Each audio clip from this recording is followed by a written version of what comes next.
എന്നോട് ഈ അടുത്ത ദിവസം ഒരു ബാപ്പയും കഴിഞ്ഞ ഒരു കൊല്ലം മുമ്പ് ഒരു ബാപ്പയും മോനും തമ്മിൽ തെറ്റി. ആ വിഷയം മദ്യം പറയാൻ വേണ്ടി എന്നെ വിളിച്ചു. അപ്പൊ ഈ ഒരു മുസ്ലിമായ മകൻ, നിങ്ങൾ ചിന്തിക്കണം, ബാപ്പാനെ പറ്റി പറയുന്ന കുറ്റെന്താ, ബാപ്പയും ഇവനും തമ്മിലുള്ള വിരോധം എന്താണെന്നറിയോ? ഇവന്റെ വീട്ടിന്റെ ബാപ്പ നേരം വെളുത്ത വീട്ടിന്റെ തിണ്ണയിൽ ചാരി കസേര ഇട്ടിട്ട് ഇരുന്നിട്ട് മുറ്റത്തേക്ക് തുപ്പും. ഇയാൾ ആ അങ്ങാടിയിലെ ഇയാൾ തുപ്പണല്ലോ, ഇയാൾ തുപ്പുമല്ലോ, അതിന് സൗകര്യം ഉണ്ടാക്കി കൊടുക്കുകയോ അല്ലെങ്കിൽ ഉപ്പാനെ ഗുണദോഷിക്കുകയോ അല്ലെങ്കിൽ അതിന് ഇനി ഉപ്പ ഏത് ഗുണദോഷത്തിനും വഴിപ്പെടില്ലെങ്കിൽ ഉപ്പാന്റെ തുപ്പുനീരിന് കൈ കാണിക്കാൻ ആളെ നിർത്തണം നല്ലത് എന്തായാലുള്ളത്. ഇയാൾ എങ്ങനെ തുപ്പിയതെന്നറിയോ? ഇയാൾ ആ അങ്ങാടിയിലെ ഏറ്റവും വലിയ പോർട്ടറായിരുന്നു. ഒരു പോർട്ടർ ഇപ്പോഴല്ലേ 75 കിലോന്റെ താഴെയായത്, പഴയത് കിൻഡൽ ചാക്കിന് ആ അങ്ങാടിന്ന് 100ഉം 110ഉം കിലോ ഉള്ള ചാക്ക് ഏറ്റി ചുമന്നിട്ടാണ് ഈ മകനെ വളർത്തിണ്ടാക്കിയത്. ഇപ്പയാൾക്ക് 65 വയസ്സ് കഴിഞ്ഞു, ഇപ്പയാൾക്ക് തുപ്പല്ലാതെ ഒന്നും ചെയ്യാനില്ല. ഇത് കണ്ടിട്ട് ബാപ്പയോട് മകൻ തെറ്റി. നിങ്ങൾ തമാശയിലത് വളരെ ഗൗരവമായി മനസ്സിലാക്കണം. ഇവന്റെ ഭാര്യ വീട്ടുകാരാ നാട്ടിലെ പ്രധാനികളാണ്. ഇടക്കിടക്ക് അവരിങ്ങനെ കയറി വരുമ്പോ ഒരു വൃത്തികെട്ട ഒരാളെ വീട്ടിന്റെ മുന്നിൽ ഇരുത്തുക എന്നത് അവർ വിഷമകരമായ കാര്യമാണ്. അതുകൊണ്ട് തൽക്കാലം ബാപ്പാന്റെ കടത്തം പള്ളിയിലേക്കാക്കി. ഇതൊക്കെ ഞാൻ കേട്ട് പറയല്ല, അള്ളാന്റെ സദസ്സിൽ, അള്ളാന്റെ കലാമിന്റെ ഒരു സദസ്സിൽ അള്ളാഹു സാക്ഷിയാണ്, സത്യം പറയാൻ ആ വിഷയമായി സംസാരിക്കേണ്ടി വന്നപ്പോ ബാപ്പ ഉമ്മരത്തിരുന്നിട്ട് തുപ്പുന്നാണ് അവൻ പറഞ്ഞത്. ഇതാണ് എന്തേതിന് കാരണം എന്നറിയോ? എന്തേ കാരണം അവൻ ആ നാട്ടിലെ ആ അങ്ങാടിയിലെ ഏറ്റവും വലിയ ആക്ടറാണ്, ഒരു പ്രധാനപ്പെട്ട നാടക നടനാണ്. ആ നാട്ടിലെ പ്രധാനപ്പെട്ട ഒരു നാടക നടൻ, വേണ്ട സൊസൈറ്റിയിൽ വലിയ നിലവാരമുള്ളവൻ, വലിയ പ്രധാനിയാണ്. ആളുകൾക്കും പണക്കാർക്കൊക്കെ പരിചയം, ഭരണകൂടത്തിനൊക്കെ പരിചയമുള്ള ആളാണ്. നിങ്ങൾ ചിന്തിക്കണതൊക്കെ ഞാൻ പറയുന്നത്.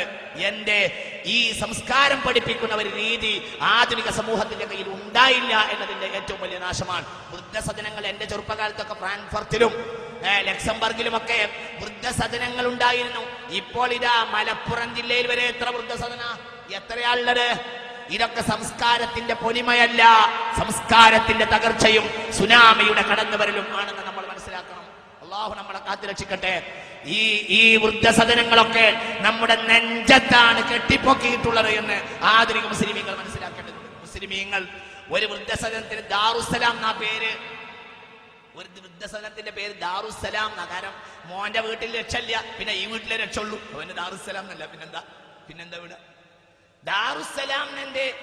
ആ കൂട്ടത്തിൽ കുറെ കത്രീനമാരുണ്ട്, കുറെ മത്തായിമാരുണ്ട്, കുറെ വേലായുധന്മാരുണ്ട്. ആ കൂട്ടത്തിൽ ഇവന്റെ വാപ്പയുണ്ട്. മുസ്ലിമീങ്ങൾ അധിവസിക്കുന്ന ഒരു പ്രദേശത്ത് ഒരു വൃദ്ധസദനത്തിന് വെണ്ടക്ക പേരിൽ വെച്ചു ദാറുസ്സലാം വൃദ്ധസദനം. ആരാ അവിടെ ഉള്ളത്? മാന്യന്മാരായി നടക്കുന്ന പല ആളുകളുടെയും ബാപ്പമാരുടെ കുഴിമാടത്തിന്റെ മുകളിൽ കുരിശ് നാട്ടിയത് കേരളത്തിൽ എനിക്കറിയാം. ഞാൻ വെറുതെ വിടുകയല്ല, റഹ്മത്തുള്ള വെറുതെ വിടുകയല്ല. ഞാൻ നിങ്ങൾക്ക് ഫാത്തിമ എന്നതിന്റെ പേരിൽ കുരിശ് നാട്ടിയ ഫാത്തിമമാരുടെ ഖബറുകൾ എനിക്കറിയാം, കുരിശ് നാട്ടിയ മുഹമ്മദിന്റെ ഖബറുകൾ എനിക്കറിയാം. അല്ലാഹു സാക്ഷിയാണ്, എനിക്കറിയാം. ഖബറിന്റെ മുകളിൽ കുരിശ് നാട്ടിയ ഫാത്തിമമാരുടെയും മുഹമ്മദിന്റെയും ഖബറുകൾ എനിക്കറിയാം. ഇത് ഞാൻ നിങ്ങളുടെ മേളക്കൊഴുപ്പിന് വേണ്ടി പറയുകയല്ല. എനിക്കറിയാം. ഇവർക്കൊരു പ്രായം കഴിഞ്ഞപ്പോ വീട്ടിൽ നിന്ന് പുറത്തുണ്ടല്ലേണ്ടി വന്നു. ക്രിസ്തീയ പാതിരിമാരവരെ കൊണ്ടുപോയി അഭയഭവനുകളിലാക്കി.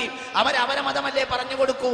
ലാ ഇലാഹ ഇല്ലല്ലാഹ് മര്യാദയൊക്കെ പറഞ്ഞ് മരിക്കാനുള്ള ഭാഗ്യം പോലും ഇയാൾക്കുണ്ടായില്ല. ആ മനുഷ്യന്റെ പേരിൽ മയ്യിത്ത് നിസ്കരിച്ചില്ല. മരണം വരെ നോക്കിയിട്ട് മരിച്ച ക്രിസ്ത്യാനികൾ വിട്ടുതരുമോ? ഈ അടുത്ത കാലത്ത് മുക്കത്തുകാരനോട് പറഞ്ഞൊരു അനുഭവമുണ്ട്. ഒരു വൃദ്ധനായ ഒരാളെ ബസ് സ്റ്റോപ്പിൽ വെച്ചൊരു മുസ്ലിമായ ആളെ ലഭിച്ചപ്പോ ക്രിസ്തീയ പാതിരിമാര് വന്ന് ഏറ്റെടുക്കാൻ മെനക്കെട്ടപ്പോ മുസ്ലിമീങ്ങളോട് പറഞ്ഞു അത്രേ, നിങ്ങൾ വേണമെങ്കിൽ ഇപ്പൊ തന്നെ കൊണ്ടുപോയിക്കോളൂ, മരിച്ചേ അങ്ങോട്ട് വരരുത്, മരിച്ചാ പിന്നെ ഞങ്ങളെ സെമിത്തേരിയിൽ ഞങ്ങൾ അടയാളത്തോടുകൂടെ മറവ് ചെയ്യുമെന്ന് ക്രിസ്ത്യാനികൾ പറഞ്ഞു എന്നൊരു അനുഭവം മുക്കത്തുകാരനോട് പറഞ്ഞു. 2 മുക്കത്തുകാര്